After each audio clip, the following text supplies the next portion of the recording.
continuation of what you saw earlier with the music, but this is now one of our projects of the Academy for Future Science.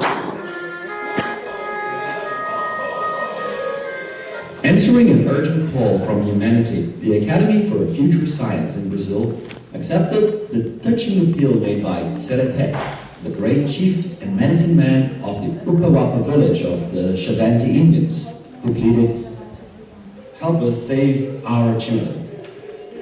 We actually get him the shorts. Moved by this appeal, since we are perfectly aware that the children are not only the seeds of the future, but are rather the treasure of the Xavante nation, we have restated our already historical commitment of raising the significance of the Indians in Brazil.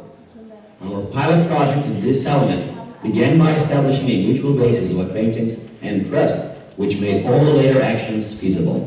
We have already financed the preparation of the land, brought saplings, which are branches of manioc, a staple food in their diet. They are developing an exchange program between cultures through digital inclusion, a library, and a diversity of studies. We have had the opportunity of following up in a friendly relationship the day-to-day activities of these youngsters who show tenacity in their relations with the world and in their search for a deeper identity. Wishing to recover the youngster's self-esteem, the Academy and the Morada do Sol Association have sponsored the recording of a music CD.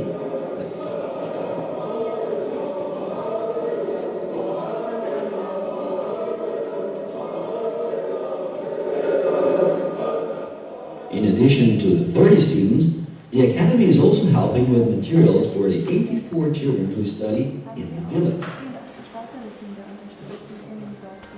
We have always kept in mind the two appeals made by Chief Hurtak in our project with them.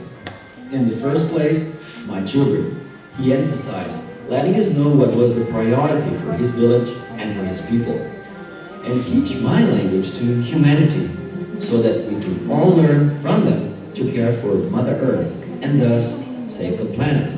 For they only clear small portions of the forest to grow their food.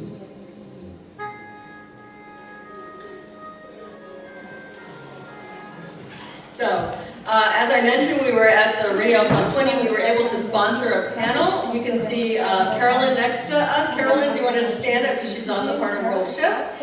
And she just told me what she presented at the panel was her work in Togo. And she was teaching, not only sharing some of our information, but also teaching how to take the 2-liter plastic Coke bottles and having them build structures with them, because there's so much garbage and no cleanup there, to use and recycle material in a practical way. So you can talk to her if you want an idea of ecology projects, especially for Africa or Central South America. We also had on our panel Christina Stevens, who was working with the government of Bhutan in global national happiness. And it's an amazing phenomena that the king there really is concerned from the very ground level up on what happens to every one of his people. We had a great panel also from the University of Miami, where they're able to change the university into a more green university, putting in solar and other technologies, all from the students. So this is our panel at Rio Plus 20 that we sponsored. A few other things. This is our center in South Africa. Only a few people live there. We do have, of course, some wild animals, but we also provide a place for our own gatherings and gatherings of others. So it's a center that allows people to live there and be there. One of our other projects is we worked with the Mighty Voice Choir, the Mamelodi Choir, in helping them put together a CD that we sell and they sell, so it can go worldwide, of their music and a little inspiration from our music. This is part of the work of what the Academy does worldwide with music. And in terms of our work here, South Africa with Willy Brandenburg, Brazil, Mexico, we work with green growth plants, working where people within the back of their houses can actually build their own sustenance for almost a year by these pyramidal plant farms. I think we have another 10 minutes according to, yeah, 5, no 10, I think we went a little, right, because I got a thing here. So one of our work is to work between holarchy and hierarchy. And holarchies try to say that anything at the top can be at the bottom, and the bottom can be at the top, and we can all share together. With that, I'll move forward to what is really important in us, in addition to our philosophy. It's sharing together, creating positive goals, continuing to love one another, maintaining a higher integrity, and having a desire to help the planet, its people, and all life forms. With this, I'd like to introduce Ulrike Graninger to continue with just a little bit more, and then Dr. Hurtak.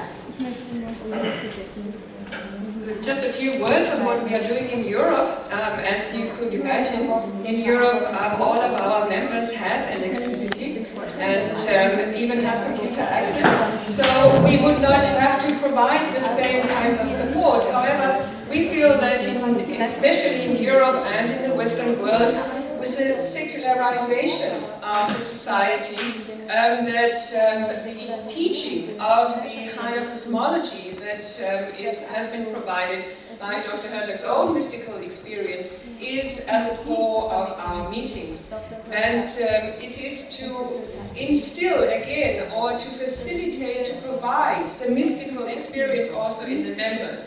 We are a spiritual scientific community, in addition to being a virtual community, which means that we do not have a fixed place, but we meet in study groups, or we meet in consciousness groups. We meet on consciousness domains or dimensions.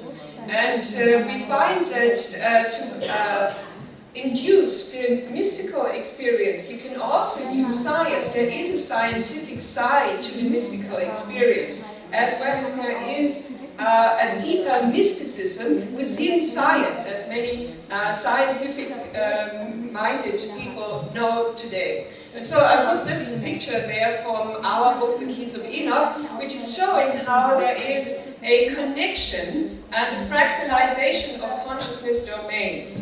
Now, as it was already mentioned, consciousness is more and more being seen as a global phenomenon, that we all share in consciousness, that we are essentially consciousness beings. We feel this is only the beginning. We noticed that through our studies and our work that there are consciousness dimensions and different consciousness spaces. And even though we are all one in consciousness, it's not all the same in consciousness. And so we are connected to different areas. What we do in order to show this practically, we are coordinating at certain grid times of prayer and consciousness coordination. These grid times would be based on the mystical teachings. For example, in the biblical scriptures, we have the mention of the 3rd, and the 6th, and the 9th hour, as these are very universal rhythms that also scientists from Russia, for example, have been showing that there is a pattern or a structure to time. Time is not simply an amorphous background, and we can tune into these consciousness time areas, and we are beginning to explore those. A practical manifestation of such an exercise would be, we use a 4, 7, 8 chakra configuration. Knowing that there is an expansion beyond the 7 chakra body flow that we have, that is cued into this time space, we are beginning to open gravitational waves, or what we could call, with scientific research, time waves, in order to connect via consciousness spaces that are outside of time. And so we link in virtual space and time in order to bring our consciousness together and to educate people in learning how to participate in these spaces. You know, our time is very critical because of the music introduction, but I would like just to carry on for a few minutes to recapitulate with sacred geometry, with the expansion of consciousness, the The Academy's philosophy is saying no one is living in isolation. We are non-local beings. We are multidimensional beings. As Ananda mentioned this morning, the importance of non-locality. My work was with the original pioneers at Stanford Research Institute that did the scientific work with non-locality. We find that children are preoccupied with singular systems. I call the electronic seance of how certain electronics can take over the mind and isolate us from the collective consciousness which we see here. And so the great question we face with this generation is how to be globally engaged, to see the global humanity as one person that we're all part of in the renewal and the transformation of life through our various vehicles and bodies of vibration. We can reach out around the world as we did with remote viewing, remote sensing, remote healing, to reach people in Guatemala, in Russia, throughout the world. Dachi Mota from Japan worked with me, showed how the power and music of love and gratitude can change the crystallization of water.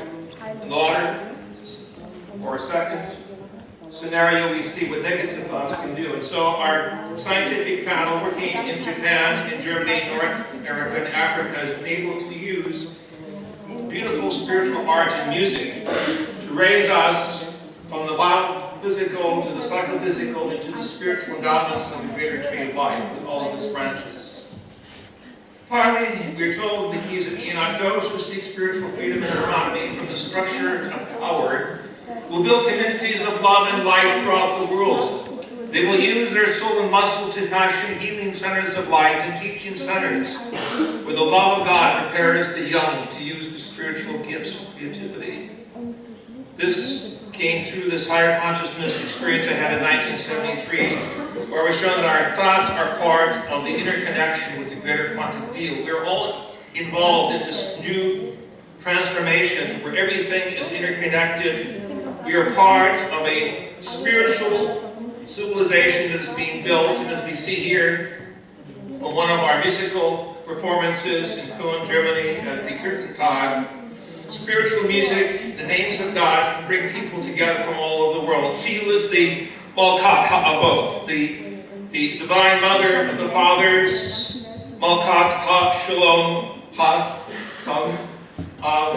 peace and love. She who is Durga, Lakshmi, and Maria Sophia, brings us together in the endowments of realizing that we are working towards the creation of a new culture. Man would create cities of light, where he or she would have the sovereignty of light at his command. So this is the great moment of realizing that we are actually scientifically and spiritually bringing the world together through the powers of the mind, as the universal mind opens its reality to us in this quantum leap into our future.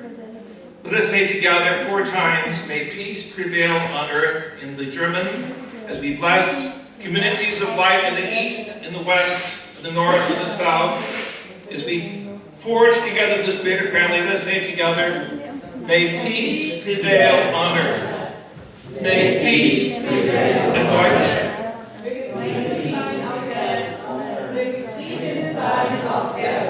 Möge Frieden sein auf Erden. Möge Frieden sein auf Erden. Möge Frieden sein auf Erden. In this great celebration, let us continue this great opportunity we have to sing to the world and to show the unconditional love of the mothering nature of life that has renewed our purpose, our mandate, our mission to be a citizen of the universe through our hearts. May this blessing continue in this great conference. Amen, amen, amen, and amen.